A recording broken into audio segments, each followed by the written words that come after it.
Welcome to Out of My Mouth, the program where raw thoughts meet unfiltered conversations. Join us as we dive into the depths of human experience, where we share stories, perspectives, and insights that just might challenge the status quo. Get ready to laugh, cry, and ponder the world around you like never before. This is Out of My Mouth.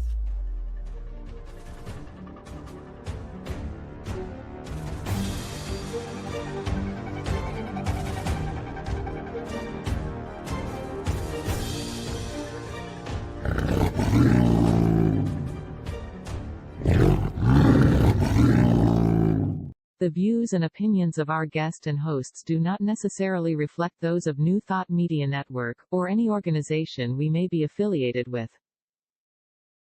Here at New Thought Media Network, we welcome freedom of speech and courageous conversations. There are many topics that can be difficult to navigate. Challenging the status quo and engaging in lively debate is important to expanding our understanding of one another, and life in general. Creating a peaceful world doesn't happen because no one disagrees, it happens from a willingness to understanding one another. In our programming, we strive to expand consciousness and assist people in creating remarkable lives. Your comments are welcome at info@ntmedia.org.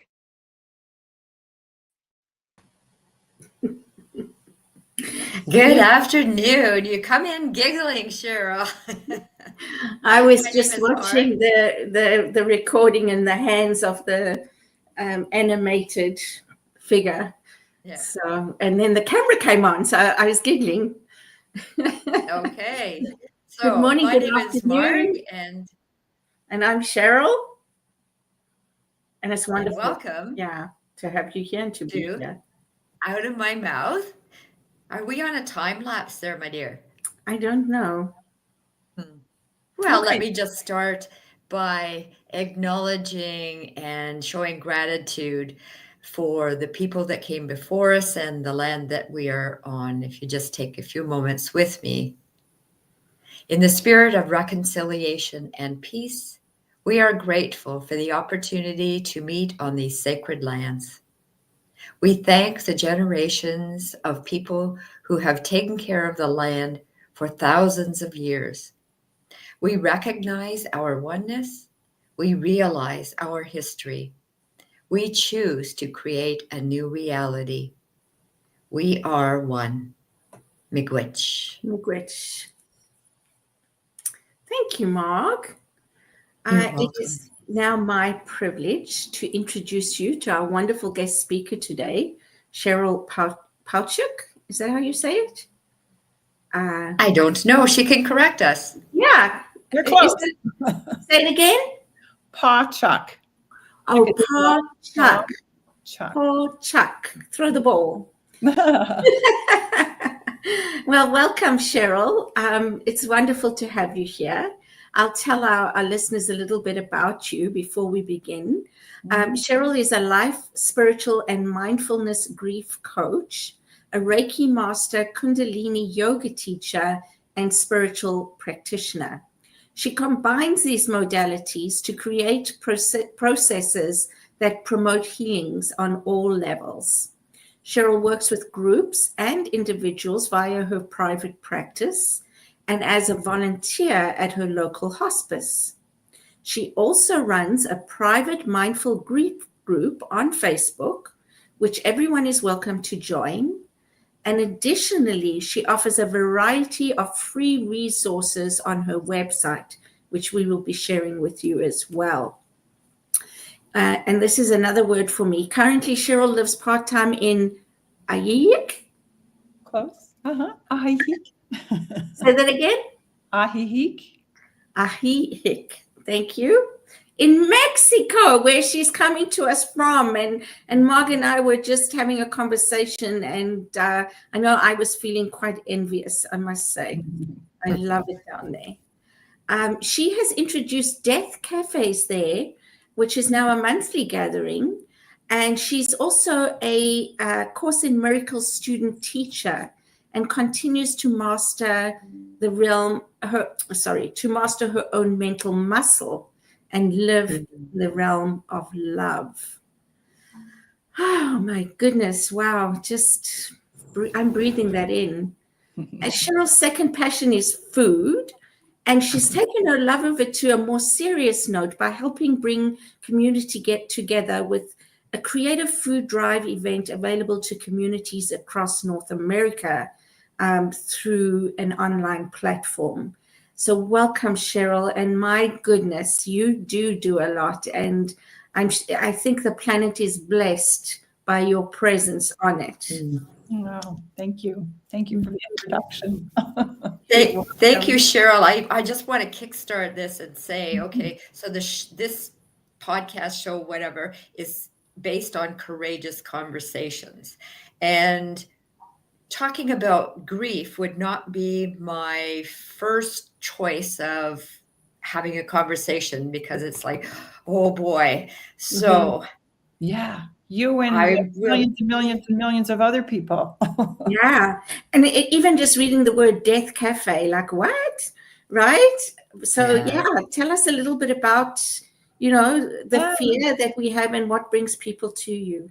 Yeah, well, to set the stage a little bit, that, death they say is one of the, taboo topics that nobody wants to ever, sit down and be in conversation with. And grief actually trumps that. We want to talk and acknowledge grief more than we want to acknowledge death. So the two obviously go hand in hand. And yeah, and it's awesome. And guaranteed, right? I mean, death is...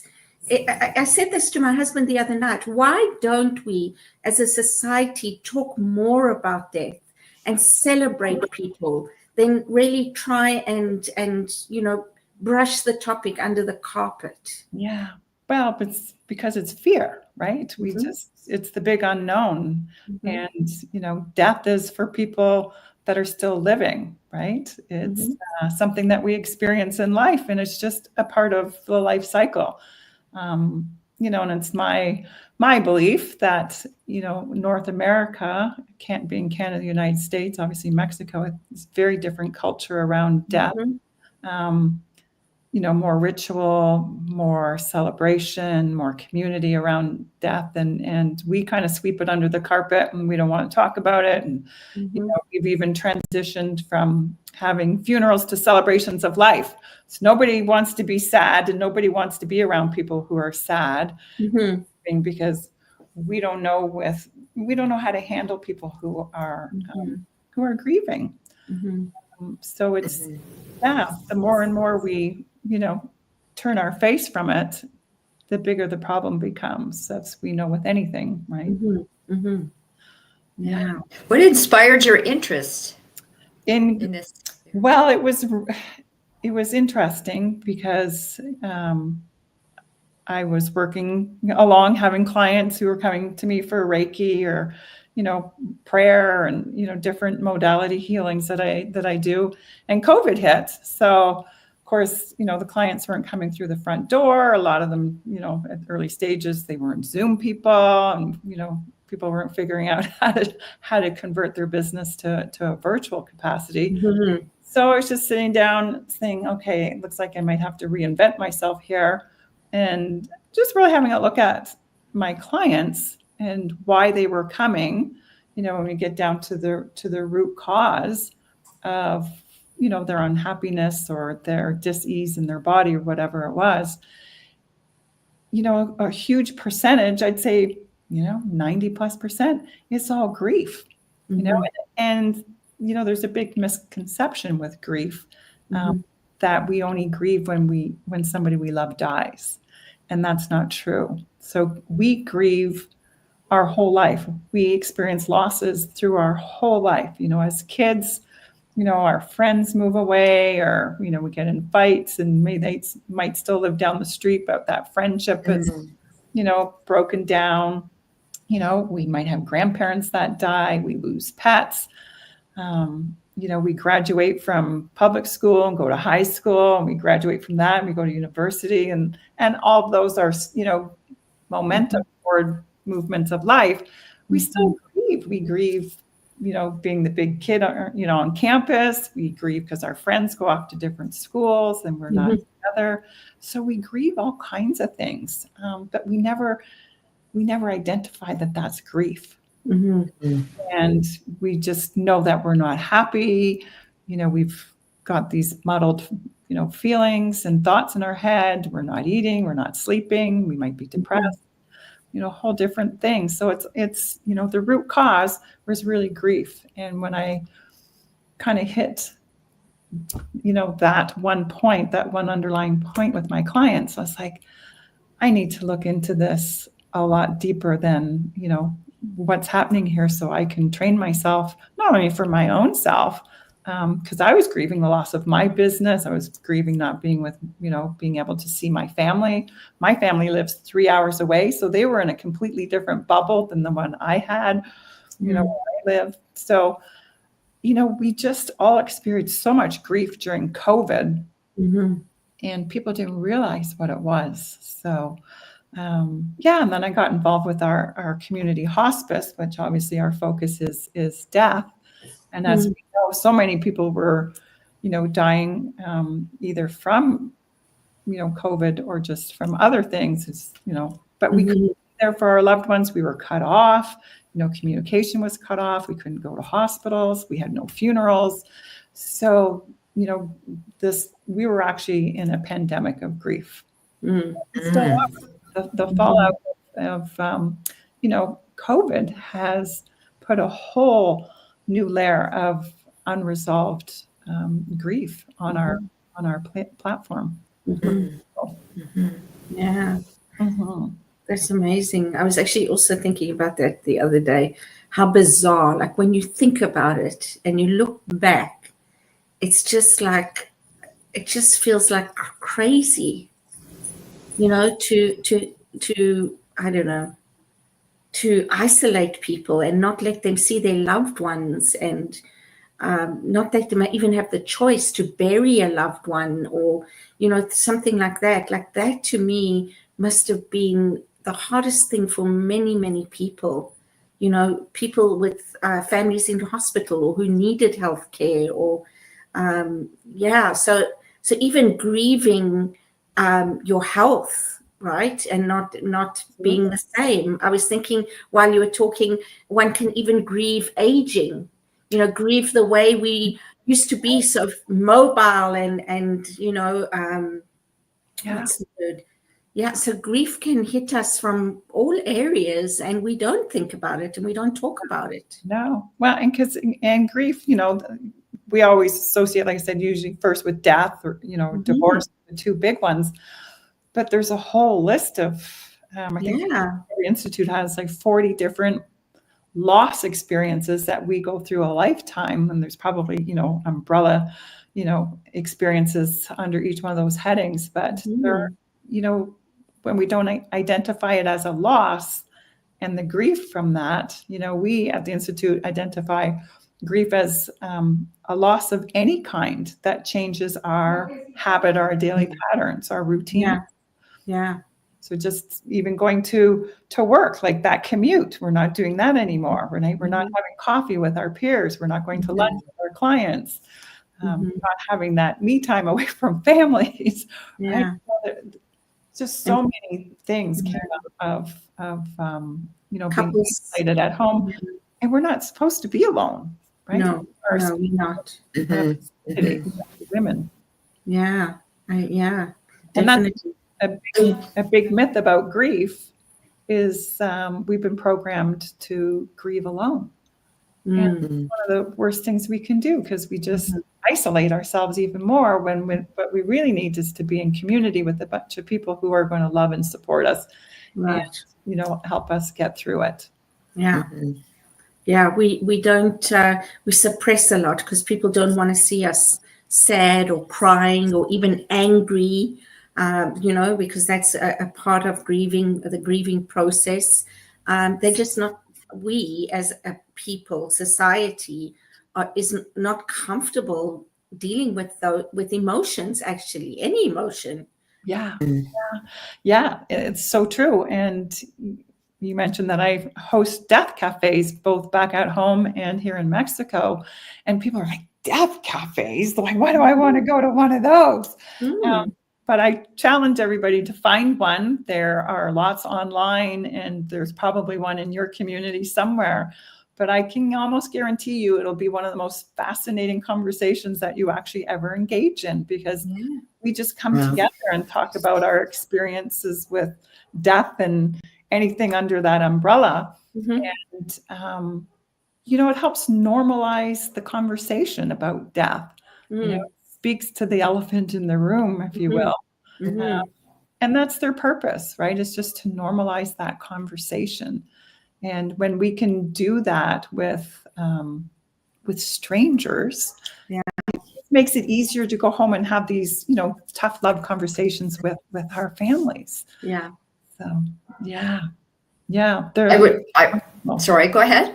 No, I was just going to say, Death Cafe is a wonderful experience. I encourage you to attend one or start one. You don't need any special skills to start one up in your community. Oh, I love that. We could have a Death Cafe spirit group, Marg.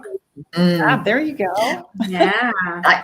It's interesting. I'm guessing that through marrying up what you said about spirit group, I find within the spirit groups, there's an education with each and every participant that comes into the spirit group. So I'm guessing with the Death Cafes, somebody may say something, oh, I never thought of that before, right? And take you down another train of thought.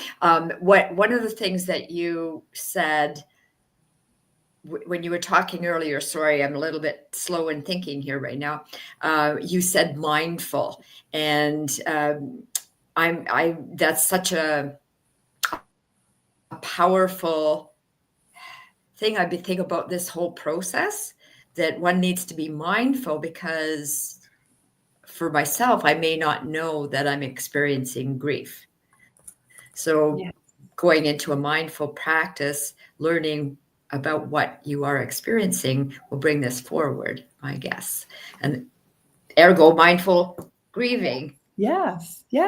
Well, it's when we're connected and we're in tune with our bodies and our emotions and our feelings and what's, you know, our experiences, you know, that's half the battle, right? Is just acknowledging and then being with grief, right? Instead of, like we were just saying, suppressing it, right? Because we don't have tools. We don't have the right tools in our toolbox to navigate grief, either as a griever or as someone trying to support somebody who's grieving, right? Our tendency is like, oh my God, that's like a mess. I just, you know, I'm going over here. And unfortunately, we lose a lot of friendships and relationships when someone is experiencing a huge wave of grief from a big loss, because we don't have the tools. Right? It's really just about not having the tools. And to me, mindfulness is you know, going within to see what's there and showing up as a better person for yourself and for others. Yeah, absolutely. And one of the, I mean, there are some real challenges that families have to deal with if we don't actually, you know, talk about death or talk about when we die, where things are, and if we don't have a will, you know, all those kinds of things. And I know somebody who that happened to. Her mom passed away and nothing was in order. And she really, on top of her grief, struggled with, you know, everything she had to deal with the estate and the will and all that kind of thing. And in fact, she actually had wrote and put together a like a will book, you know, an advisory book, and what you need to know and how you need to prepare and, you know, the information you need to leave behind and all these kinds of things, because a lot of people, we know that we're going to die, but we don't prepare for it. That's right. We procrastinate. We know that we should and we need to, but for some reason it's like, oh, I'll do it later. I'll do it then. I'll do it. and then comes and it wasn't done. Yeah. A lot of hospice organizations have books of different names, but a lot of them seem to be called Getting Your Ducks in a Row, that just provide pages and pages of where you can record information like, where's the key to the safety deposit box? Here's all my credit cards and here's all my passwords, where my will is, here's my doctor's information, here's my lawyer's information. Here's a list of people I want you to contact. And I challenge people on a mindfulness capacity to go past that, right? And we facilitate workshops kind of involving an art piece, but we'll lead them through a guided meditation on envisioning what their last, few days look like. And how do you want your death to be? As much as, we can control that. Want to be at home? Do you want to be in a hospital? Do you want to be in hospice? Who do you want there? Who do you not want there? Yeah. Do you want someone to come in and paint your room purple and have fresh daisies there? Do you want music? Do you want someone to read to you? What's your favorite podcast? To document all these things. And then to look after your legacy. Just the little things, like who gets the shortbread recipe? Who gets to carve the turkey at Christmas? Like all these little things that are your roles within a family. Who do you pass that on to? Right? So there's so much you can think about and kind of have fun with. I have a dear friend back at home who is creating gifts. She's painting a painting for each one of her grandkids and her kids that they will get after she passes. Written a letter for each of them, a personalized letter. She's written her own eulogy. She's picked out her readings and what songs she wants. We can be so prepared, and we can make it fun, right? I mean, you're not going to be at the party, but you can plan a great party. Yeah. And it's a gift. I think it's a gift to your children. If you don't have children, your loved ones, anybody that's left behind, I think it's a real gift to them. Yeah. Yeah. To have your death plan, to have your funeral arrangements made and, have your POAs and your executors all in line. So important to do that. Because when that person, does die, like you said, the last thing you want to be doing is, making phone calls and running around doing paperwork, which unfortunately, the Canadian government system isn't overly compassionate. So there's things that need to get done. And not knowing where things are and missing things because you didn't even know they existed. That's right. Right? Yeah. Yeah. Just to get it all in order and make it fun, right? Yeah. Just pick a date night with your partner or your family and just say, okay, we're going to do this together. So everybody's, on board. We're going to talk about it. We're going to answer questions or do it together. Most kids don't want any furniture or anything from their parents' house. But I tell my kids, if you want something now, take it. Yeah.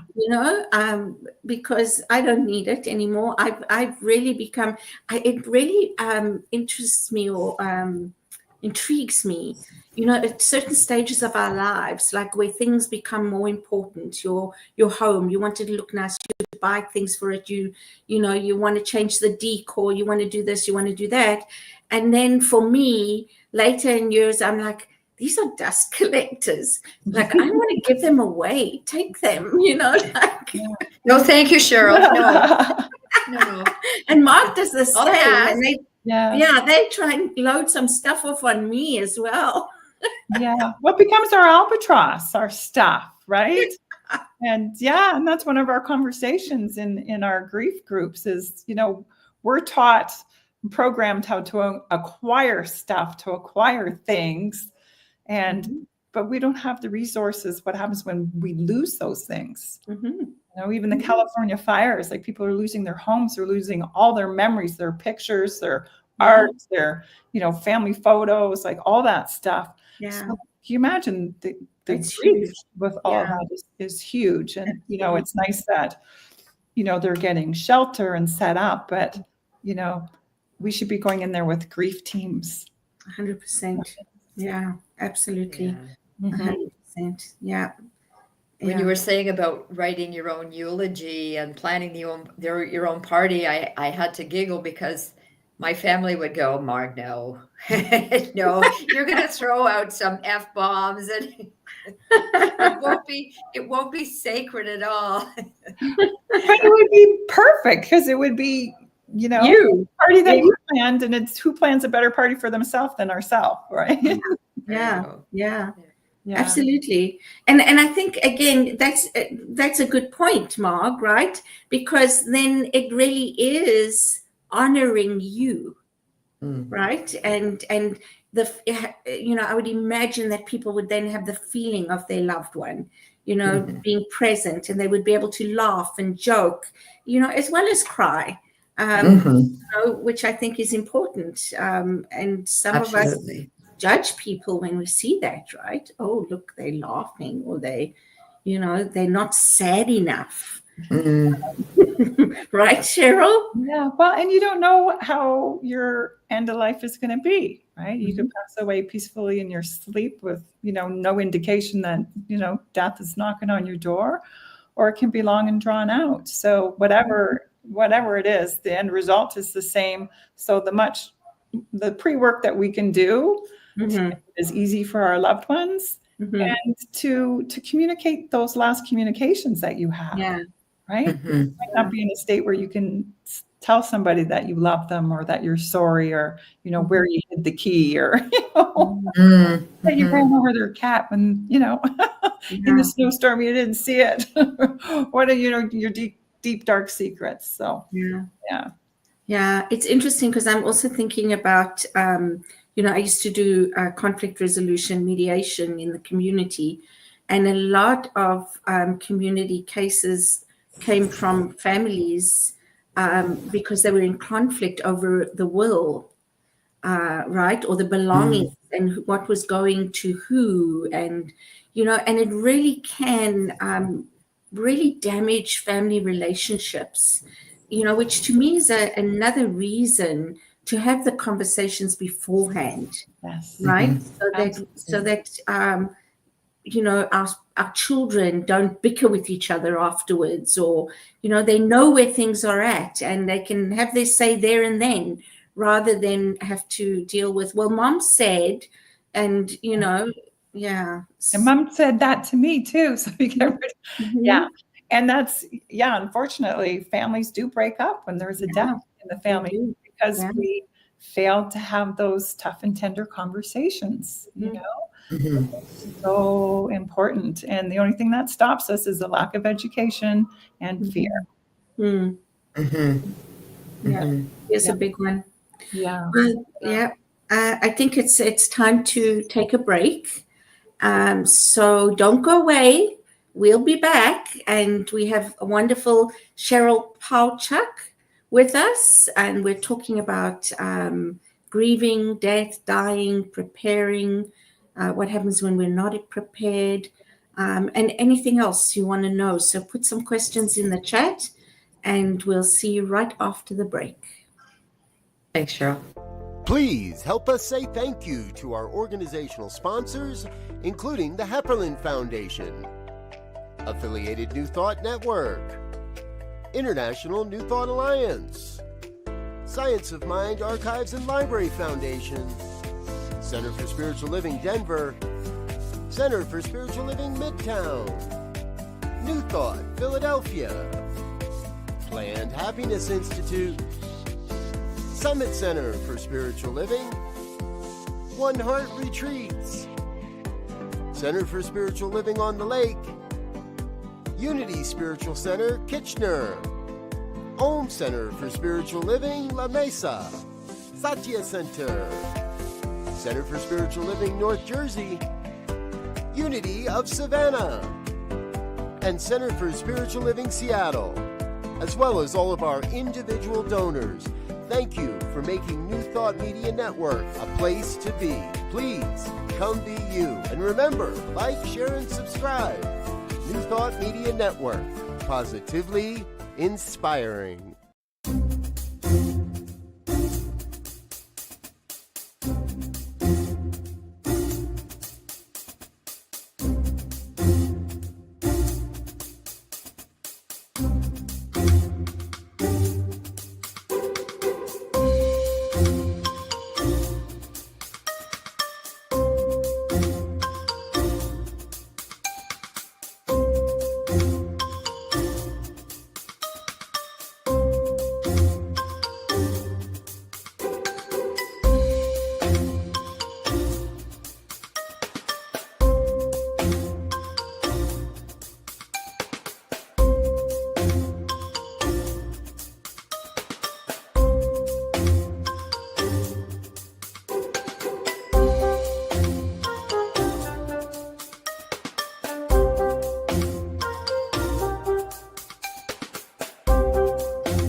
Thought Media Network. We are a global broadcast network of positive music, media, and entertainment, inspiring humanity's evolution along the journey of enlightenment and creating a world of love, peace, empowerment, and prosperity for all. New Thought Media Network. Positively inspiring.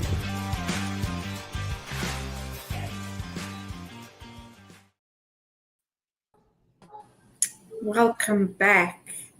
So I was just thinking, Cheryl, the topic mindful grief or mindful grieving. So when we talk about that, help us understand what that would mean. So the biggest thing on mindful grief in the way I facilitate with my clients is, spending time with grief. Right? We don't like to address our feelings, and sometimes we can't even label them that we've had a loss and that we're experiencing grief. So the biggest thing in grief education is to identify it and to see what's there, because we always say that grief is a gamut of emotions. It can be conflicting emotions, usually is conflicting emotions. Guilt, blame, shame is all in there. And it's just a mixed bag that can really take us down into a really dark, deep place and have us running down the street with our hair on fire and just, knocks us so off course. So being mindful is to really go inside and have a look and see what's going on, what's this about, and asking the questions and going beneath the grief to see what's really there and putting voice to it, right? We've been told to grieve alone, to not, express our emotions, don't cry. We go out into the world with what we say our Academy Award face on, right? We'll say, how are you? And say, oh, I'm fine, when you're not, right? Because one, you don't want to admit that, you're not holding it together well. And two, the person that's asking how you are doesn't really want to know, right? Yeah.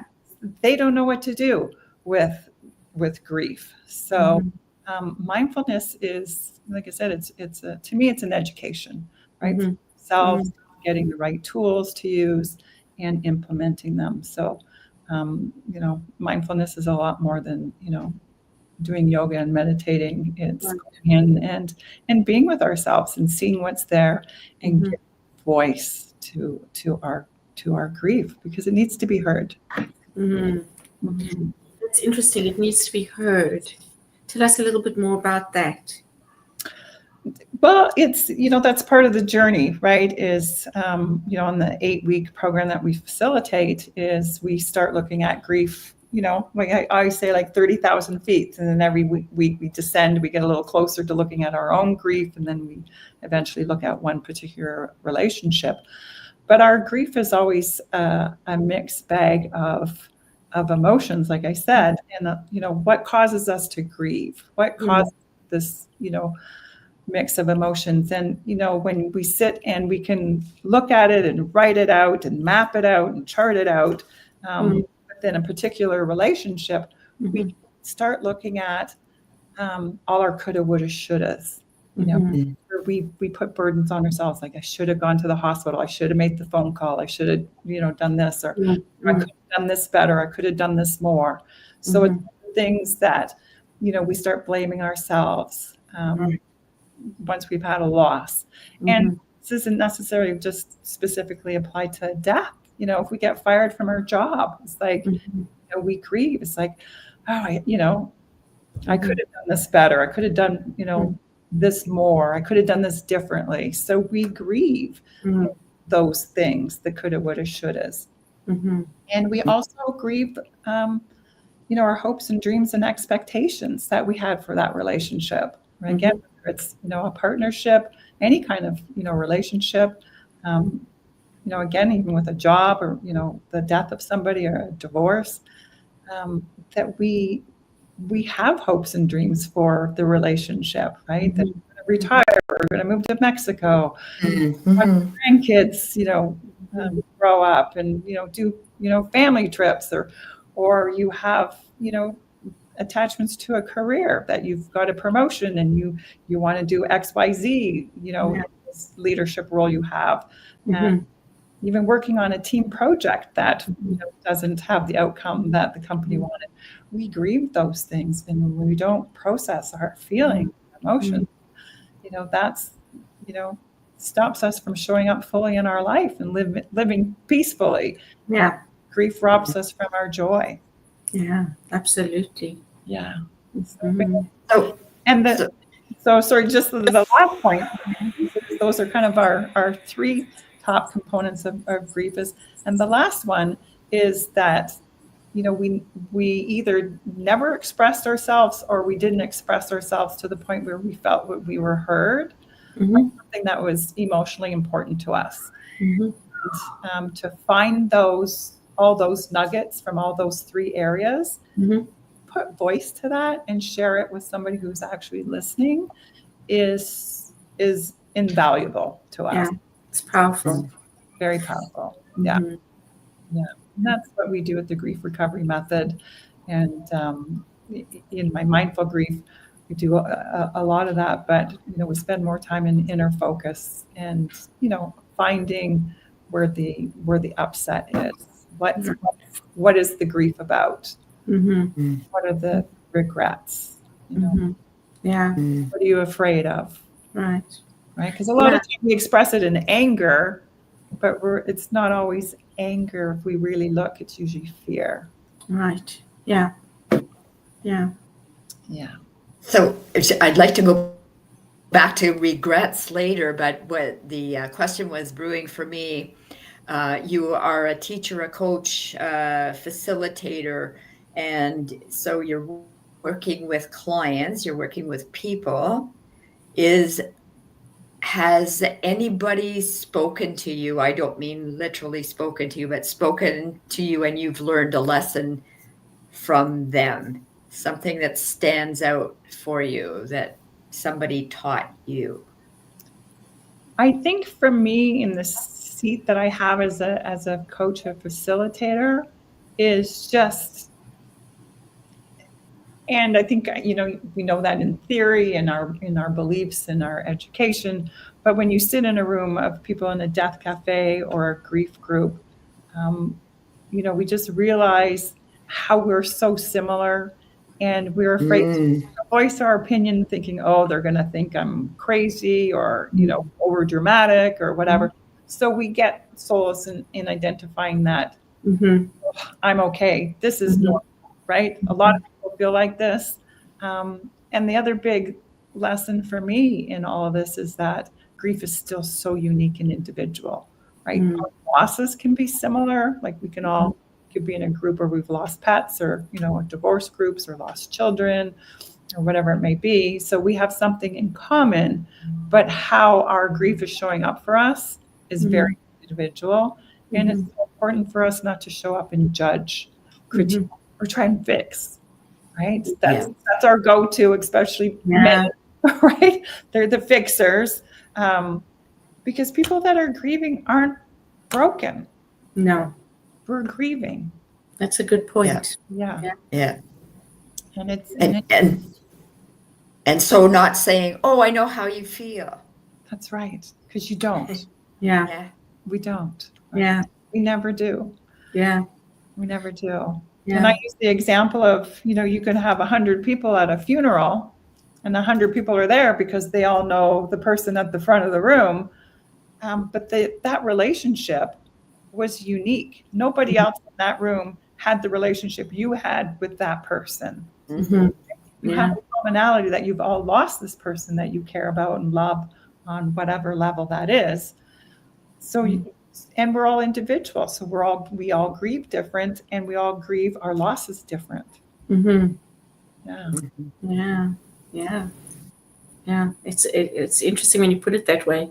Think of all these different people with different stories about that person. And that's another thing that I've been to celebrations of life where people tell stories afterwards. What was your favorite memory about that person? Or can you think of a memorable time, something funny happened or whatever, right? to me, that again is just celebrating someone's life and celebrating the love and appreciation that we have for them. Yeah, I'm so glad you mentioned that, because that's is one of my go-to pieces of advice for someone who doesn't know how to handle someone who's grieving, is to say, I didn't know this person, or I didn't know this person the way you know them. I would love for you to share a story that shows me your relationship with them. What's one of your favorite stories? Yeah. Right. And people are like, oh my God, that's such a great tool to have in my toolbox. Because, when your neighbor's husband dies, you don't know them really well. It's like, I don't know what to say. I didn't know them. I don't want to. And then we end up not even being in communication with our neighbor who needs us right now. Right. Yeah. Sometimes it takes like, oh my God, I didn't know you guys really well, but I'd love to hear a story about Joe. Yeah. What's one of your favorite stories that will, tell me about him and your relationship? Yeah. And people are afraid to do that, but that's what actually people, a lot of people in grief need and want to do. They want to talk about their loved one. That's right. They want to tell you the memories or about that person that's not in their life in the same way anymore. Yeah. Because they always be in your life. It's just going to be, they're not present physically, but they're here, right? You've got them here. That relationship lives on forever.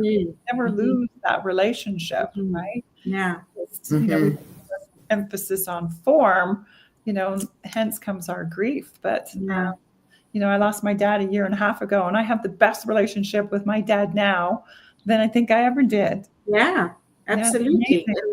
Isn't that beautiful? Yeah. I always think about that also, like how we can really shift our stories in our mind, right? We don't have to carry the story that we tell ourselves or told ourselves. We can change that and see it from a different perspective. That's right. So that we don't have that whatever it is, angst, anger, shame, blame, or whatever. My husband jokes with me because I always tell him, his dad's around, like, don't worry about it. He says, how did he get here from South Africa? I'm like, he's everywhere. He's not in South Africa. He's everywhere, right? Again, it's also our perception. We choose how we feel. We choose how we think. Although in the moments that we're going through a process, it doesn't feel that way. That's right. Yeah. Right? And that's why we need to also have tools in our toolbox to be, I call a grief support buddy. Like, how do we show up for these people in our lives that we love and care about, who, are in the throes of grief?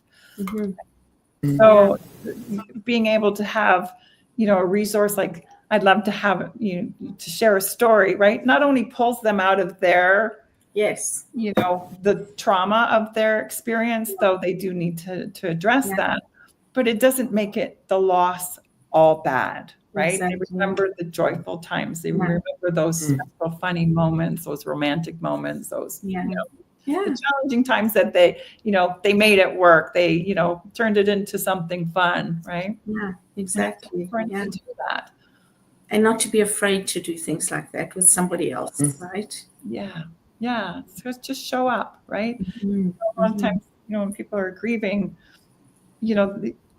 sometimes their best day is just being able to comb their hair and brush their teeth, right? And that's okay if that's where they're at.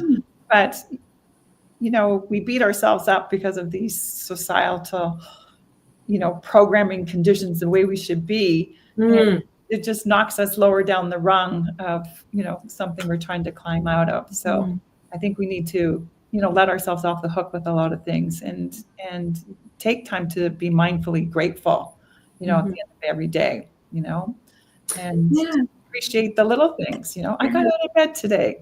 I washed my face today. Yeah. I called my mom today. Yeah. So, Beautiful that there are support groups, that people can support each other, because that's what it's about. It's not about just me needing support. It's about being with somebody else in the same situation or similar, and being able to support them. So it's that reciprocal kind of thing. And like you said, you might hear something you never thought of that will just be like, oh my goodness, that's an aha moment for me. Mhm. Yeah. So tell us some, I always think people like to hear examples of, of experiences, so maybe tell us one or two, I want to say stories, but it's an experience of, how this mindfulness program has helped people. And how you communicate with your father. I want to know that too. You said you have a relationship with your father. So in that, can you share how you communicate with your father? Yeah. Well, for me, I would just, obviously I've done, my own work with my own grief and relationships. And I would say the best thing we can do for ourselves is to do our work on our relationships. And, our parents are always big ones because they're our primary relationships that mold, how we show up in the world for the most part. And, just in that process. And it wasn't even, I had to sit down and have a conversation with my dad. It's like, well, you remember when I was 7 and you did this? And, because I could go through that and process it on my own. So when, I was visiting with my dad, that's not clouding my present moment time with him, right? I'm seeing him, this person before me, not the dad that I have in my head that I've been carrying around from the story since I was 7, right? So it's just so liberating to, let those rocks fall out of my knapsack that I drag around and just be fully present. And then when my dad passed, we talked about his, what he wanted out of life as his health challenges were increasing. And he said, I kind of just done everything I want to do. And I'm good.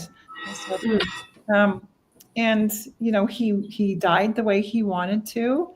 And I was so grateful for that. And, he had his will was in order. His funeral arrangements were all taken care of and paid for and everything. So, we could just be with the loss and be with the family and be with our grief, which was wonderful. But I really felt like when my dad, died, when he passed over, that he got to really see me.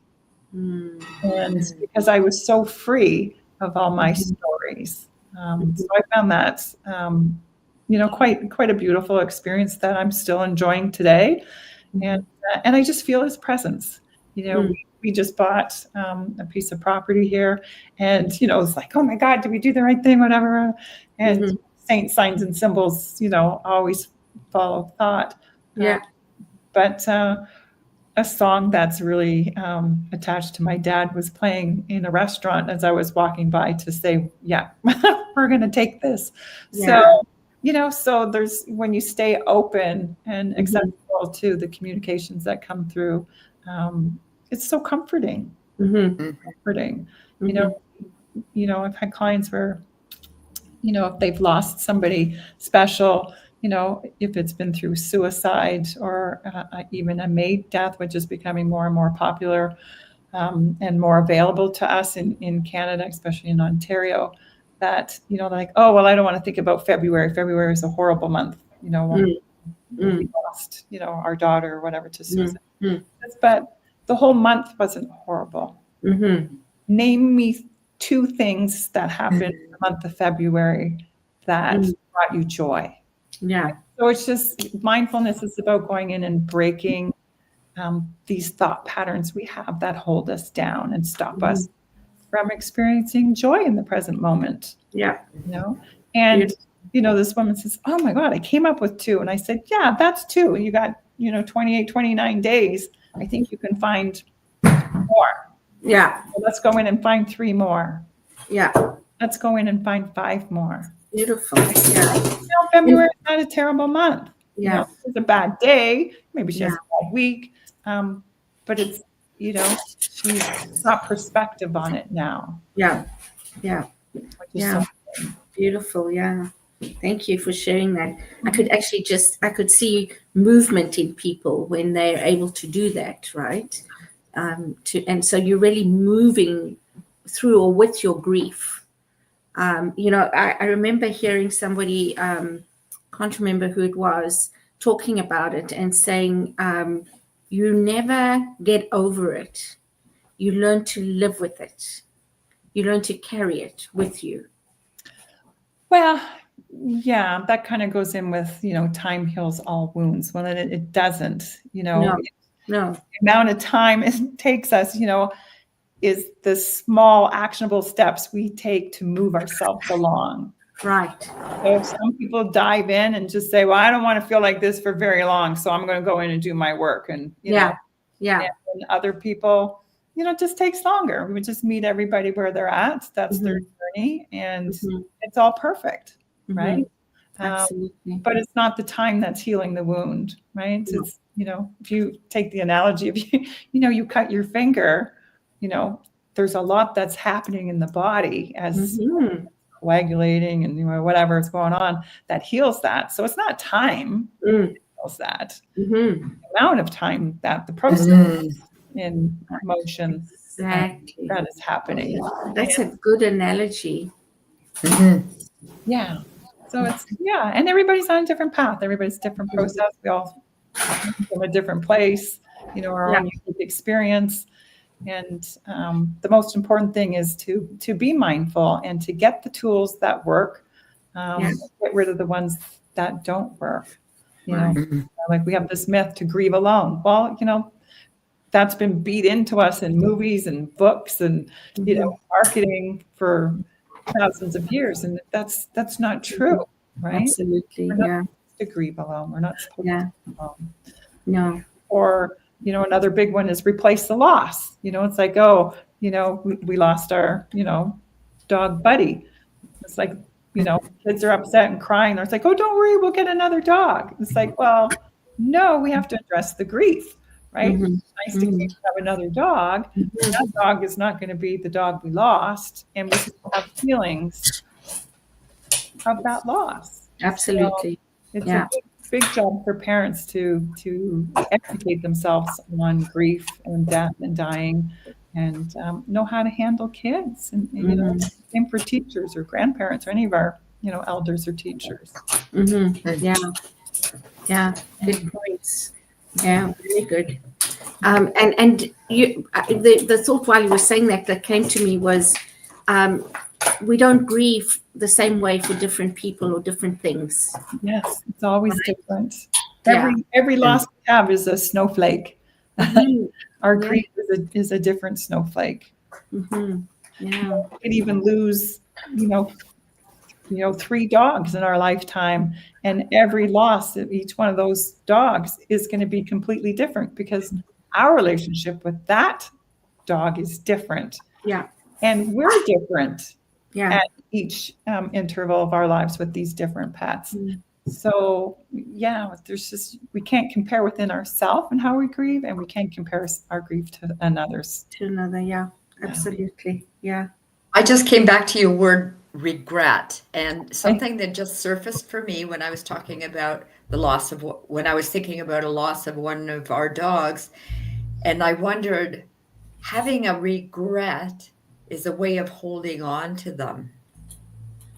Yeah, that's what holds us back. And in the Grief Recovery Institute, we talk about, actually, if you Google guilt, is to, the feelings of being guilty is to have done something with the intention to cause harm. And we never want to cause harm.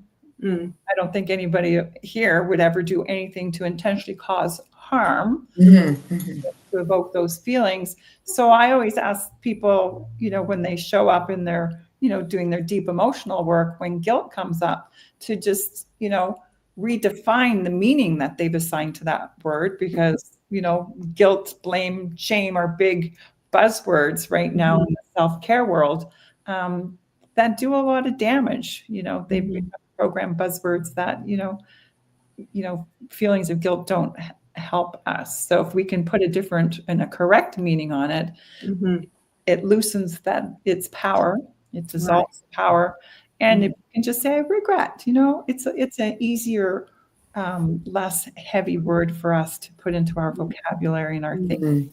It's like, oh, I feel guilty I didn't go visit grandma in the hospital, and just say, I regret that I didn't, spend more time with grandma before she died.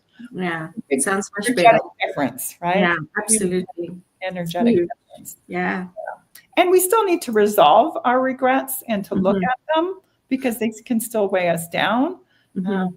But whatever the tools we have, our end goal is to release ourselves from the suffering. And our suffering really comes from, all that dialogue that happens in our mind, all our coulda, woulda, shouldas, all the, I wish I'd done this, I wish I hadn't said that, and all those hopes and dreams and expectations, and the last one is about all the things that we didn't say on a deep emotional level that we need to say, right? It's like going back to the, experience with my dad.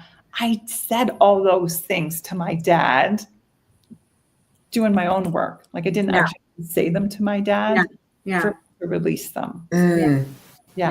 So powerful, to do this work. And like I said, somebody doesn't have to be dead for you to do your relationship work to get rid of your grief that you're carrying around. Right. Yeah. So we're coming to the end of the show. Yeah. So Cheryl, what would you like to leave our listeners and viewers with as we wrap up? Gosh, so many things. One, get thee to a death cafe. Two, that was the question. So if you Google Death Cafe, will they come up?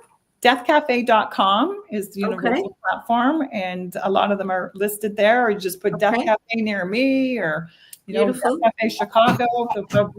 Things will show up if they're there. Okay. And if it's not there, start one, because deathcafe.com has got outlined how you can start one in your area.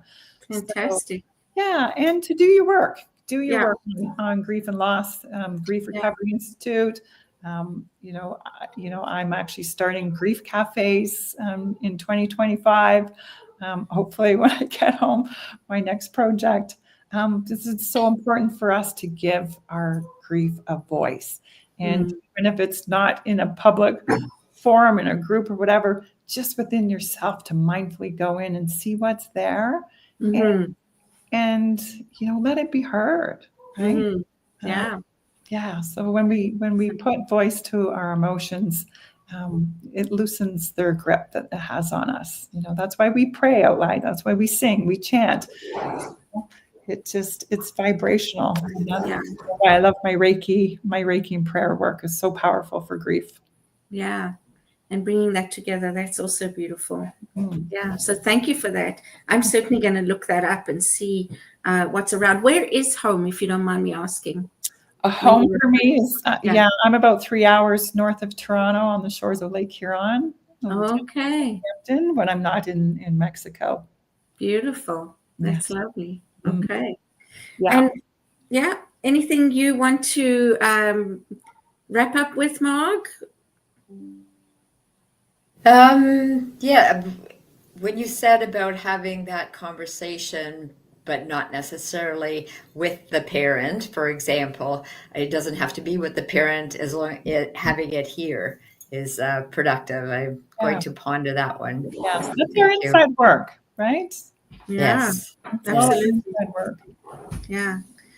That's great for being here. Yeah, it's interesting that does work.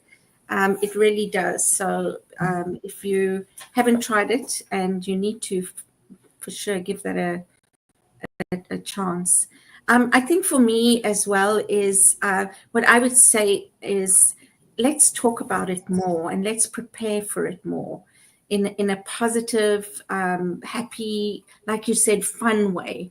It does not have to be doom and gloom when we talk about our death and what we want when we go and all the rest of it, right? So the gift is in preparing and leaving that information behind that makes it easier for whoever it is that you're education. It's talking. It's time to talk about the elephant in the room. And it's telling us time's up. So absolutely. To be continued. Yes. Thank you so much, Cheryl. It's been wonderful having you, and enjoy the rest of your stay in Mexico and your new home in April when you get it there. And we'll see you again, hopefully, sometime. Love to come back. Thank you. Thank you. So please like, share, and subscribe. Help us get these shows and these wonderful guests sharings with us, experiences. And we'll see you